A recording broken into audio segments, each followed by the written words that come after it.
Mu karere ka Rubavu abayisilamu basabye mufti w'u Rwanda ko yahwitura abayobozi b'inzego z'umuryango w'abayisilamu mu Rwanda zibanze kwimakaza umuco wo gusangiza abayoborwa amakuru ku bibakorerwa, kuko hari igihe abayisilamu batitabira gukora ibyo bahamagarirwa bitewe n'uko n'ibyo bagizemo uruhare mbere batamenye uko byarangiye.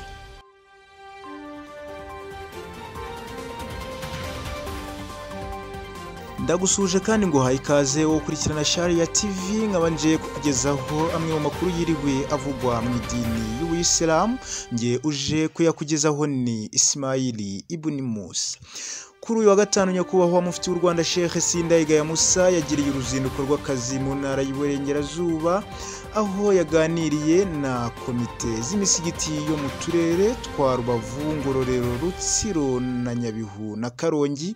Akaba yabasabye gukorera mu mucyo no kugeza ku bayisilamu raporo y'imitungo yabo, kuko bikuraho urwikekwe, abasaba kwimakaza umuco wo kubazwa inshingano. Nyakubahwa mufti w'u Rwanda kandi yaganiriye n'abayisilamu bo mu karere ka Rubavu, bakaba bishimiye nyakubahwa mufti w'u Rwanda kubwo kubaha amakuru kuri byinshi bibazaga bikuraho urujijo, by'umwihariko mu micungire y'umutungo w'abayisilamu.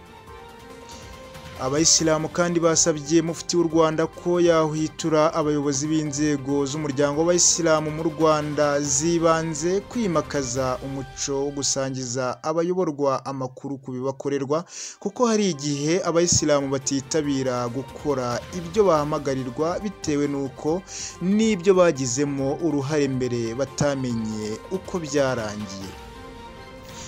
Nyakubahwa mufti w'u Rwanda kandi yaganiriye n'abayisilamukazi muri aka karere ka Rubavu, aho yagiranye nabo ibiganiro bigaruka ku kwiyubahisha k'umuyisilamukazi.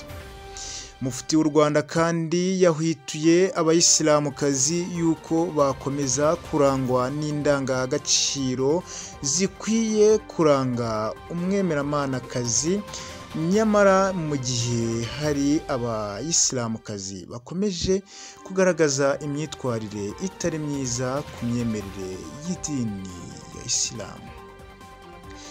Mufti w'u Rwanda kandi yibukije aba bayisilamukazi kuba imbonera mu muryango mugari wa Isilamu no mu muryango nyarwanda.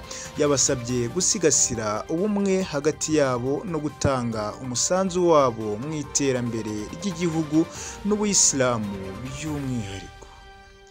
Ni uruzinduko kandi nyakubahwa mufti w'u Rwanda yagiriye muri iyi ntara, nyuma y'uko muri iki cyumweru dusoje yagiriye uruzinduko no mu ntara y'Iburasirazuba, aho yaganiriye n'abayisilamu bo muri iyi ntara kuri gahunda yiteganya bikorwa umuryango w'abayisilamu mu Rwanda uteganya muri manda y'imyaka 5, anabasaba ko bagira uruhare muri gahunda ya Tujyanemo kugira ngo hubakwe ibikorwa birambye kandi bifite ireme.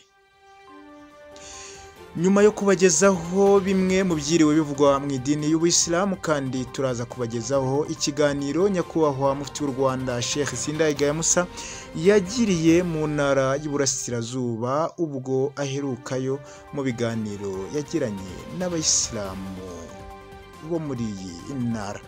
Abakoresha imbuga nkoranyambaga nka X hari icyo bavuze kuri urugendo rwa nyakubahwa mufti w'u Rwanda yagiriye muri iyi ntara y'Iburengerazuba. Uwitwa Hasani Nzeyimana yagize ati, iyi gahunda ni nziza cyane yo kujya mu ntara bakamenya uko abayisilamu bamerewe, gusa bibaye byiza no mu turere tukiri inyuma natwo bakadusuye kugira ngo naho hazamuke.